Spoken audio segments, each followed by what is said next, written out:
उत्तर Gaza फटा, अब दक्षिण गाजा फट रहा है। इजरायल पूरे गाजा को मिट्टी में मिला रहा है। सीज फायर खत्म होने के बाद गाजा को खत्म करने की तस्वीरें फिर से आनी शुरू हो चुकी हैं। लेकिन गाजा पर मौत बरसाने वाली तबाही के पीछे इजरायल ही नहीं बल्कि अमेरिका का असलहा है। हमास को खत्म करने के लिए अमेरिका ने इजरायल को 15,000 बंकर बस्टर बम भेजे हैं। गाजा पर बमबारी के लिए अमेरिका ने इजरायल को 57,000 तोप के गोले सप्लाई किए हैं। एक तरह से बाइडन मौत बांट रहे हैं। ये इल्जाम अमेरिका पर बार बार लग रहा है। अब 15,000 बंकर बस्टर बम बांटकर बाइडन ने इजरायल को बता दिया है कि हमास के खत्म होने तक, गाजा की एक एक इमारत के तबाह होने तक अमेरिका नेतन्याहू के साथ है। हमास की सुरंग ही हमास का सबसे बड़ा हथियार है। इन्हीं सुरंगों में से ही हमास के हमलावर ताक लगाए बैठे हैं। इस सुरंग नेटवर्क का इस्तेमाल करते हुए ही हमास इजरायल की सेना को घेर कर मारना चाहता है। सवाल है कि ऐसे में इजरायल कैसे सुरंगों के नेटवर्क को तबाह कर सकता है। तो जवाब ट्रिपल बी यानी बंकर बस्टर बम।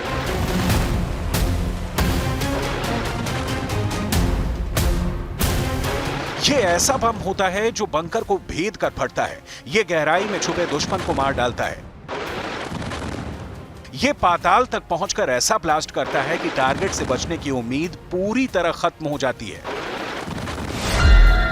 इसीलिए इसे कहा जाता है बंकर बस्टर बम। इजरायल को अमेरिका से कई तरह के बहुत ही खतरनाक बंकर बस्टर बम मिल चुके हैं जो हमास की सुरंग को तबाह कर सकते हैं। पहला है GBU-28, दूसरा है GBU-72, तीसरा है GBU-57। נמשיך במלחמה עד שנשיג את כל מטרותיה. ואי אפשר להשיג מטרות אלה ללא המשך התמרון הקרקעי. התמרון הקרקעי היה הכרחי כדי להביא את התוצאות עד עכשיו, והוא הכרחי כדי להביא את התוצאות בהמשך.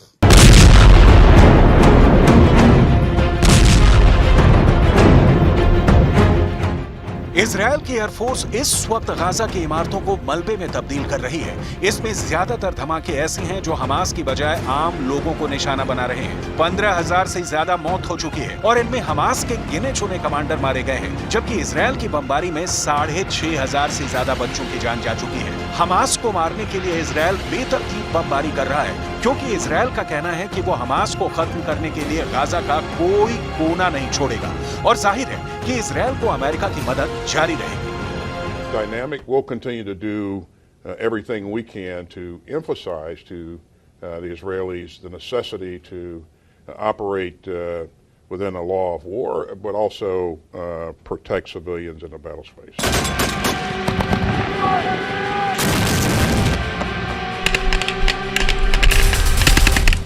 हमास का सुरंग नेटवर्क कहां तक फैला हुआ है, इसके बारे में इजरायल की खुफिया एजेंसी मोसाद तो पहले ही पूरी तरह फेल साबित हो चुकी है। वैसे हमास की सुरंगों के नेटवर्क को खत्म करने के लिए इजरायल की एयरफोर्स 3 तरह के बहुत महंगे बंकर बस्टर बम इस्तेमाल करती आ रही है।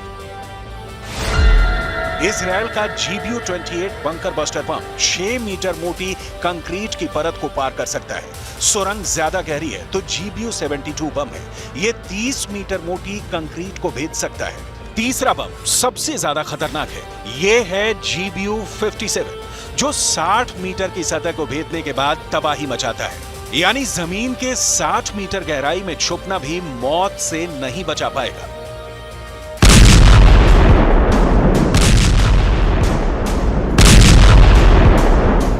ये बम जिस गहराई में जाकर फटते हैं वहां कुछ भी नहीं बचता। मिसाल के तौर पर जब 30 मीटर की गहराई में किसी सुरंग में 1000 किलो विस्फोटक फटेगा तो अंदाजा लगाया जा सकता है कि कैसे पूरी सुरंग एक बार में ढह जाएगी।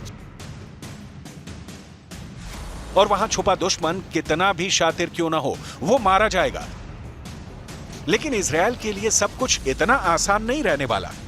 उसके पास चाहे जितने बंकर बस्टर बम हो, लेकिन हमास की सुरंग भी ऐसी है जिनका नेटवर्क और जिनकी गहराई अब भी इजरायल के लिए बहुत बड़ा चैलेंज बनी हुई है। नेतन्याहू के सामने एक बड़ा सवाल यह है कि कि जो बम 10 करोड़ रुपए से लेकर 30 करोड़ रुपए में आता है उसको कहां इस्तेमाल किया जाए। इतना महंगा बम और सुरंग भी कोई छोटी मोटी नहीं बल्कि 500 किलोमीटर का नेटवर्क। अब इजराइल को अमेरिका से मिल रहा है उसका सबसे फेवरेट बंकर बस्टर बम, जो सस्ता भी है, भरोसेमंद भी है, जिससे गाजा की तबाही और तेज की जा सकती है। इजराइल ने इसका इस्तेमाल कई जगहों पर किया है। देखते ही देखते इसके एक हमले से पूरी की पूरी इमारत गिर जाती है, जमीन के नीचे सुरंग ढह जाती है। इस बम का नाम है BLU-109। 870 किलो का ये बम 7 फीट 11 इंच लंबा होता है। 370 मिलीमीटर की गोलाई होती है। सबसे खास बात ये कि इसकी कीमत सिर्फ $21,000, जो बाकी बंकर बस्टर बम के मुकाबले काफी कम है। यही वजह है कि अमेरिका ने इजराइल को ये बम बड़ी तादाद में सप्लाई कर दिए हैं।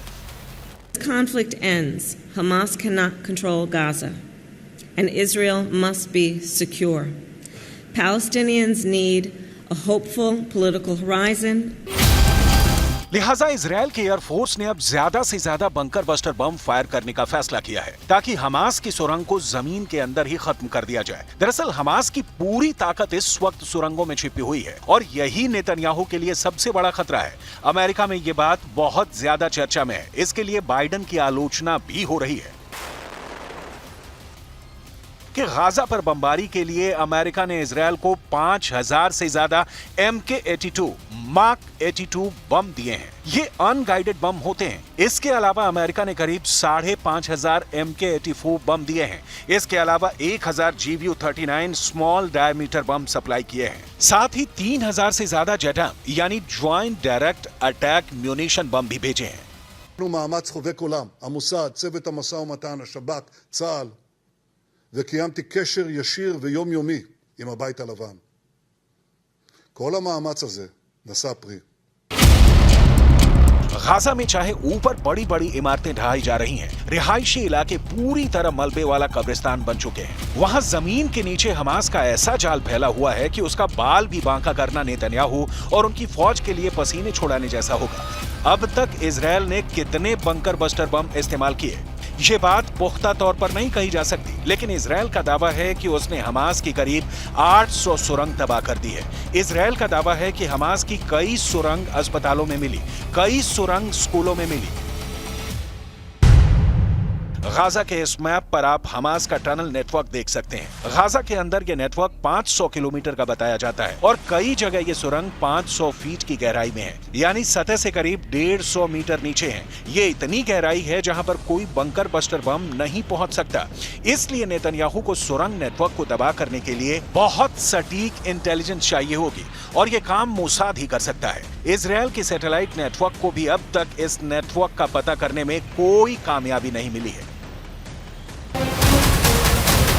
लेकिन गाजा युद्ध का दूसरा सच ये भी है कि हमास के चुनिंदा कमांडरों को मारने के लिए इजराइल हद से ज्यादा बमबारी कर रहा है और इसका टारगेट आम लोग बन रहे हैं। सीज फायर तक उम्मीद थी कि यह युद्ध नए समझौते के साथ रुक जाएगा या फिर इजराइल की रणनीति बदलेगी, लेकिन अब उसने जो हाल उत्तरी गाजा का किया वही हाल वो दक्षिणी गाजा का कर रहा है। जबकि इजराइल ने ही उत्तरी गाजा से लाखों लोगों को दक्षिण की तरफ जाने की वार्निंग दी थी। गाजा में 15,000 मौतों के बाद पहले ही गुस्सा पूरे पश्चिम एशिया में भड़क चुका है। अगर दिसंबर में ये युद्ध नहीं रुका तो समझ लीजिए कि 2024 का साल 2023 से भी ज्यादा खून खराबे वाला होगा और इसकी वजह से दुनिया में कई बड़े युद्ध शुरू होने का खतरा बढ़ जाएगा।